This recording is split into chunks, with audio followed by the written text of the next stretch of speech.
ক্যানিং মহকুমা হাসপাতালে তৃণমূল নেতার দাদাগিরি, বহিরাগতদের সঙ্গে নিয়ে অ্যাসিস্ট্যান্ট সুপারকে হুমকির অভিযোগ। মুখ্য স্বাস্থ্য আধিকারিকের কাছে লিখিত অভিযোগ দায়ের করা হয়েছে। কাজে না এলেও হাজিরা খাতায় গরহাজির দেখানো যাবে না। একজনের ডিউটি অন্য কেউ করলে সেটাও দেখানো যাবে না। ডিউটি রোস্টারে নাক গলাতে পারবেন না অ্যাসিস্ট্যান্ট সুপার।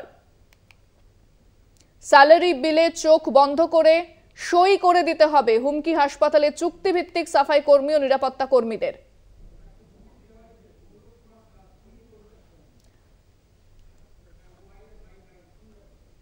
যাকে হুমকি দেওয়া হচ্ছে অ্যাসিস্ট্যান্ট সুপার সৌরভ কুমার দাস, তিনি কি অভিযোগ করেছেন শোনাব আপনাদের।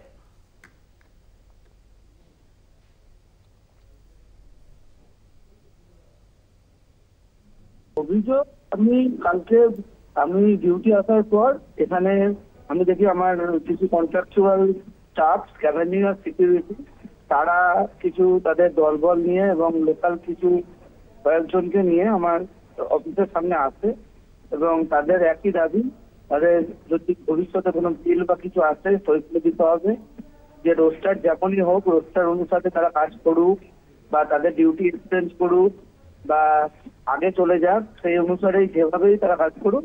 তারা একটা প্রেশার ক্রিয়েট করে এবং ভার্বালি অ্যাকিউজ আর হুমকি দেয় যে ক্যানিং এ থাকলে দেখে নেবো, ক্যানিং থেকে বেরোতে দেবো না, এই ব্যাপারেই বলা হয়। সেটা আমি লিখিত আকারে আমার ঊর্ধ্বতন কর্তৃপক্ষ, মুখ্য স্বাস্থ্য আধিকারিক স্যার আর সুপারিনটেন্ডেন্ট স্যারকে জানিয়েছি। অভিযোগ আমি শাসক এবং বিরোধী দলের কি প্রতিক্রিয়া শোনাব আপনাদের।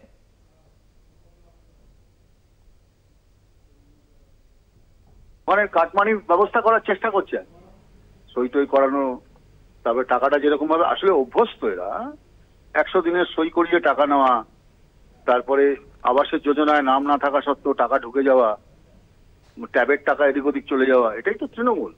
তো এখন সেই হিসেবে অভ্যস্ত, সেটাকেই আবার এই হাসপাতালে করতে চাইছেন হুমকি ধমকির মাধ্যমে, যে সই করে দিন, বাকিটা আমরা বুঝে নেবো, ব্যবস্থাটা আমরাই চালাবো, আপনারা শুধু সই টই করে দিন আর কি। তো সেই তৃণমূল আছে, তৃণমূলেই। এটাই তো রাজ্য প্রশাসন, এটাই তো মমতার আদর্শ প্রশাসন। মমতার পক্ষে যে সমস্ত লোকগুলো মাঝে মধ্যে টিভি চ্যানেলে বসে বিভিন্ন জায়গায় বক্তৃতা করে না, তাদের কাছে জিজ্ঞাসা করবেন এটা কি। রাজ্য প্রশাসন বলে কিছু নেই, চারিদিকে গুন্ডা রাজ চলছে এবং যার ফলে বলি আমরা সকলে মিলে যদি লাঠি হাতে প্রতিরোধ না করেন, এই গুন্ডারা কিন্তু দিনের পর দিন মাথায় উঠে মানুষকে গুন্ডামি করে ভয় দেখাবে। ডাক্তারকে ভয় দেখাচ্ছে, কে কিভাবে ট্রিটমেন্ট করবে, সব বদমাইশ। শুধুমাত্র কে কি অভিযোগ করলো সেই অভিযোগের ভিত্তিতে কোনো মন্তব্য করা উচিত নয়। আমি নিশ্চিতভাবে মনে করি যে এটা আমরা খোঁজখবর নেব, খোঁজখবর নিয়ে সে আমাদের যেই হোক, ভাগনা হোক আর রিলেটিভ হোক আর যেই হোক না কেন, এই ধরনের কাজ যদি সত্যিকার যদি কেউ করে সেটা ঠিক নয়, নিশ্চিতভাবে তার বিরুদ্ধে ব্যবস্থা গ্রহণ করা হবে।